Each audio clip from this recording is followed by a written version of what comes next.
So magandang araw mga kababayan. So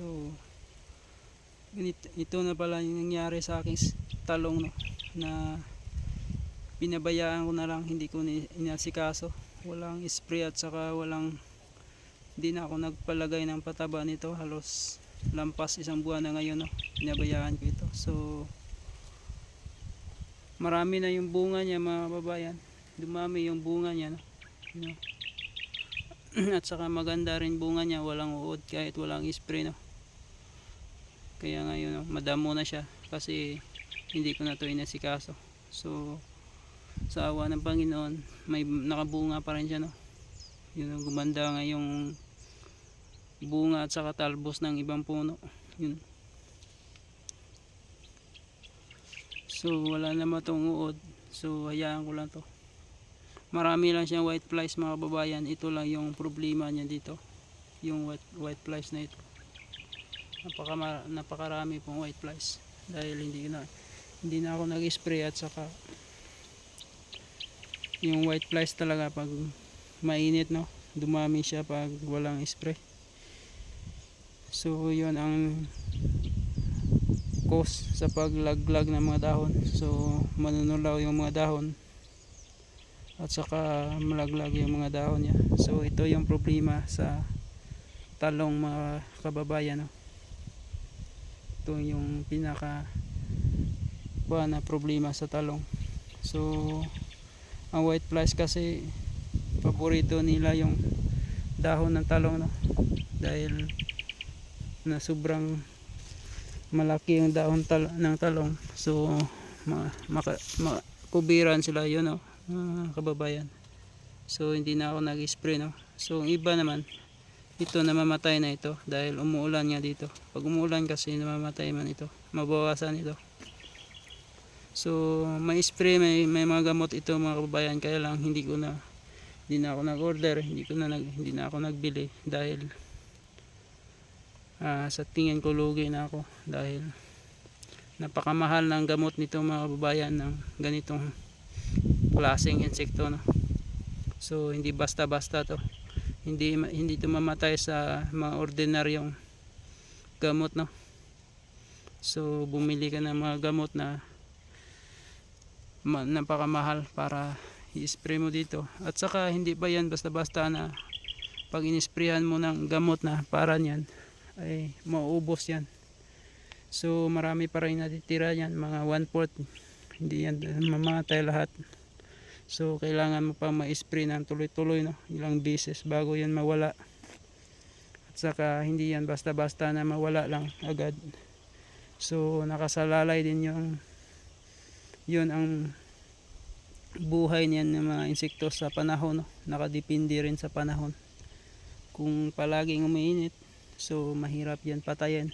So pag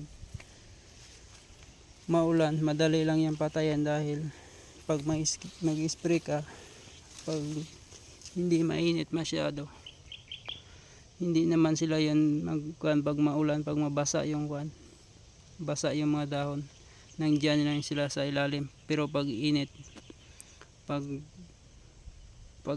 galaw ng dahon,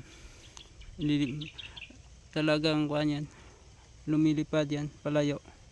So hindi mo yan mapatay basta-basta na maubos mo sa pagpatay sa gamot na ini-spray mo. So yun ang problema mga kababayan, no? Kahit saang lugar mayroon ito, yun, no? Napakarami talaga to sa talong. Paborito nila ang talong. So pero sa aking sili mga kababayan, sa aking kamatis, sa aking sili, wala po ito. Yun. Hindi po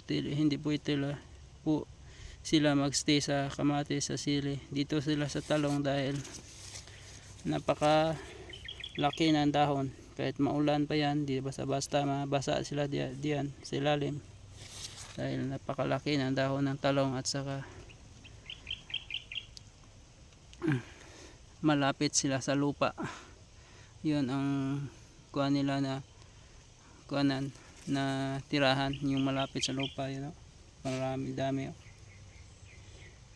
Hindi na ako nag-spray nito, hayaan ko na lang sila Pero ang iba pagdating ng ulan katulad nito, wala na ito mga kababayan, no? Yun know, wala na ito, yun know, namamatay na nung pag-ulan, namamatay na siya, wala na, hindi na lumilipad dahil patay na ito. So ulan lang yung kontra nito. Pag maulan yung panahon, yun patay na. Pag maulan yung panahon, mamatay ito silang kusa. Pag lalo na pag malamig, mabasa sila, so hindi na yun makalipad. So nakasalalay din yung kuan, nakadepende din sa panahon yung ganitong insekto. So ito ang mahirap sugpuin, no, na insekto.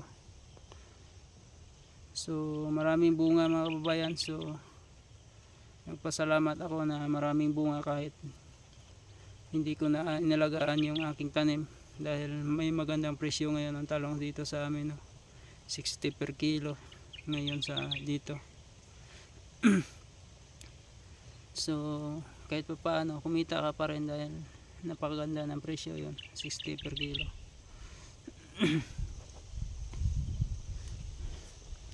So ang aking nasikaso ngayong linggo ay ang aking kamatis na, no? Yung talong ko hindi ko na dinamuhan to, mapakakapal na yung damo, no? You know?